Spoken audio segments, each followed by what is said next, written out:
known it was going to be popular, I would have chosen a better name. In April of 2016, I decided to play a prank on my girlfriend by turning her cute pet pug into the worst thing that I could think of, which was a Nazi. I trained the dog to raise its paw in a Nazi salute and get excited whenever I said a particular phrase. I wanted to upset her with the fact that her much adored cute dog was doing vulgar things. As a result of this, despite the police receiving no complaints, they decided to act completely of their own volition. I was arrested, kept overnight in jail for court the next day, and charged with hate crime. I then spent the next 2 years having the media trying to ruin and constantly interfering with my life, several visits to court with the prosecutor trying to spin a narrative that I am a far-right extremist who was secretly trying to spread my Nazi views through the medium of a pug. With the judge believing every single bit of that nonsense, and for me to ultimately be found guilty, given a criminal record and an £800 fine. A fine which I am refusing to pay as a matter of protest.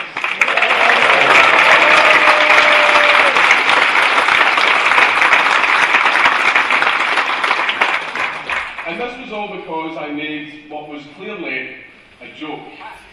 Whether you find what I did distasteful or not, it was extremely clear that I was joking. However, the courts decided that the context of a person's actions now no longer matter. And I'm not the only person to receive such treatment from the police. Faced Amy, as some of you may know, she's known on Twitter. She is a regular at the cherished free speech area, Speaker's Corner.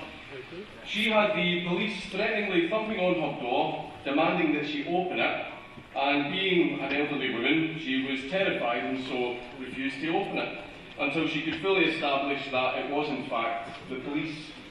When she did open the door, she was immediately grabbed, manhandled very roughly, handcuffed and arrested, and one of the charges added to her sheet was for refusing to open the door and impeding the police.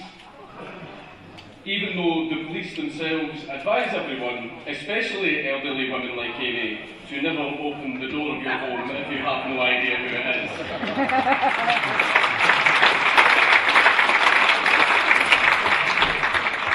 Luckily we have a video record of the entire event as she filmed it on her phone, and I do warn you, it is quite disturbing.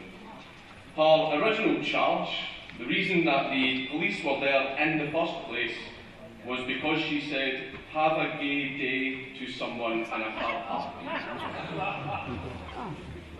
And David McCarg of Glasgow was arrested because in the window of his own home he had a poster hanging up that said, "Fuck the Tories." During his arrest, he was denied his medication and had to go through the degrading process of a cavity search because he had a poster hanging in his window. And this is extremely similar to another case back in 2010 where David Hoffman was arrested in his home because he had a poster hanging in his window calling ex-Prime Minister David Cameron a wanker. Chelsea Russell, a 19-year-old from Liverpool, was arrested and dragged through court where she was found guilty under hate speech laws. She was given a restriction of liberty order, but at certain times of the day she is banned from leaving her house. And that was reinforced by wearing an electronic tracking device attached to her ankle, and she was ordered to pay £500 in court costs and an £85 surcharge. Her crime, in remembrance of a young Liverpool boy who tragically died in a road accident, she posted lyrics from a rap song to her Instagram. As these rap lyrics contained the N-word, she was arrested and now has a criminal record at the age of 19. In 2016 alone, more than 3,300 people were detained and questioned by the police over posts that they made on social media. That's around 9 people a day. And with the police pushing for more and more programmes to further increase their crackdown on what's said online, it means that this number is only going to get even higher as the years go on. And I'm sure I don't need to explain the massive amount of police time, paperwork and resources required to detain and question 3,300 people, with the figure only going to increase more and stretching our already strained police force to an unsustainable limit. Meanwhile, other types of serious crimes, mainly violent and sexual crimes, which can cause severe physical and psychological damage, is on the rise. But for some reason, the police have prioritised a person's feelings over their personal safety. So much so that the people of Britain now see our police force as something akin to 1984. And the world, especially...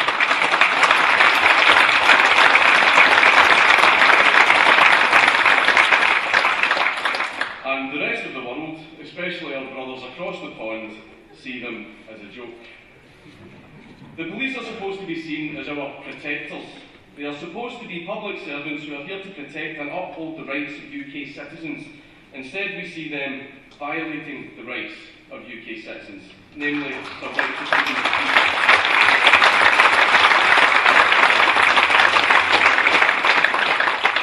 As a result, we now have a population who no longer see the police as their protectors, but see them in the same way they would see any common criminal, as a risk to their freedom and a threat to their safety. I don't directly blame the police themselves for this. I blame the people at the top who have commanded them to go down this path.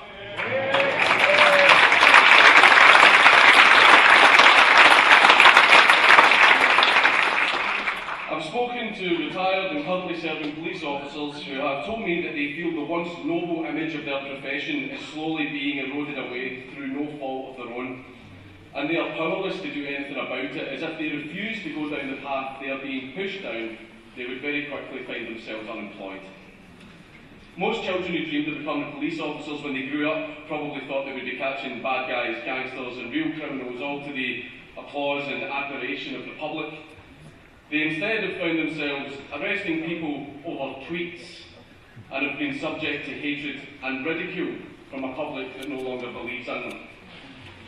This absolutely must change. The police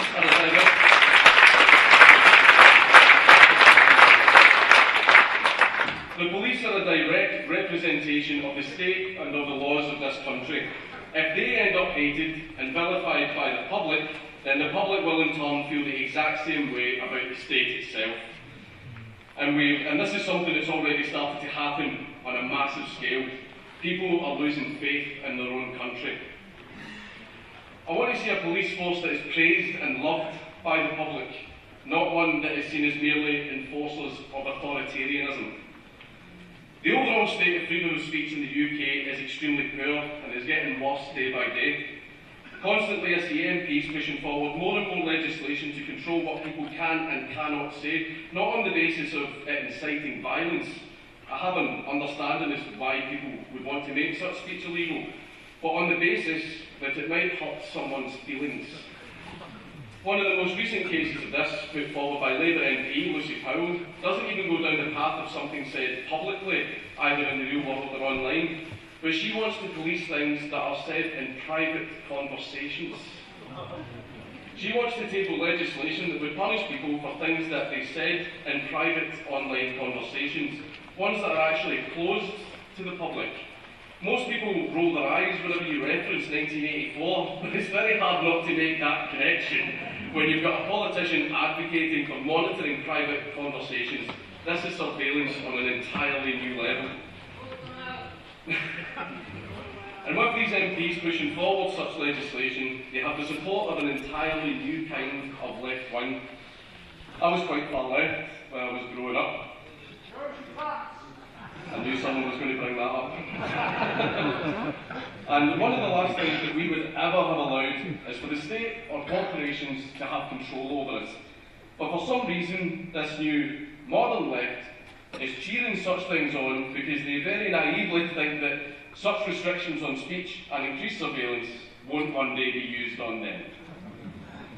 And every day I see people supporting such things, every day I see MPs pushing for such things, and every day I see this country going in a direction that has the dark presence of authoritarianism looming on the horizon. And I'm not going to lie, it terrifies me. It absolutely terrifies me.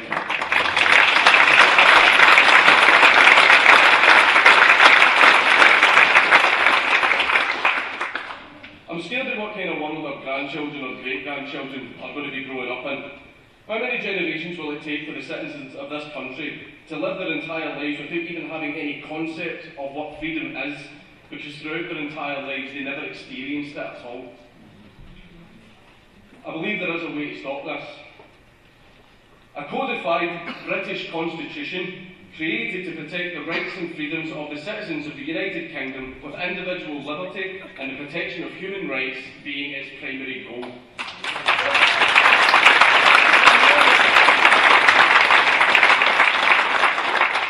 Some people will be against this, as they feel it will give racists and hateful people the liberty to say all the hateful things that they want. Yes, that is the price you pay for freedom of speech.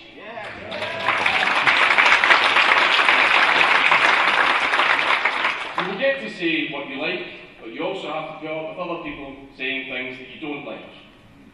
I personally don't like hearing people calling our soldiers murderers and rapists.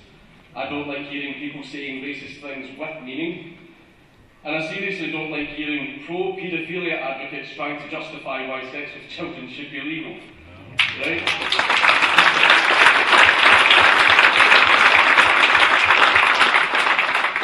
I find such opinions absolutely abhorrent, but banning people from saying such things doesn't automatically change their mind.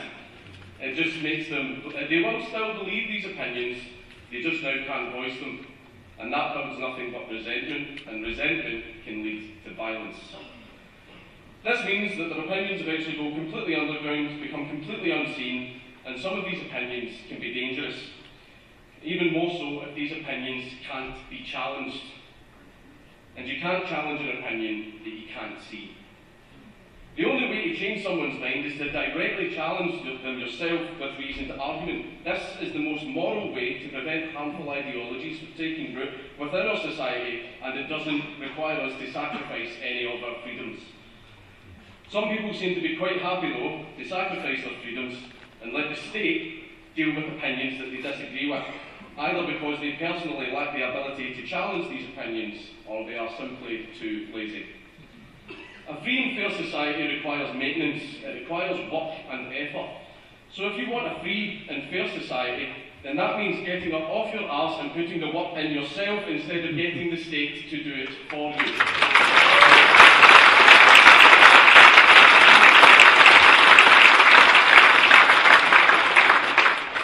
Giving up your rights only makes the state more and more powerful, and if you think the state is always going to be on your side, then you should have paid more attention in history class.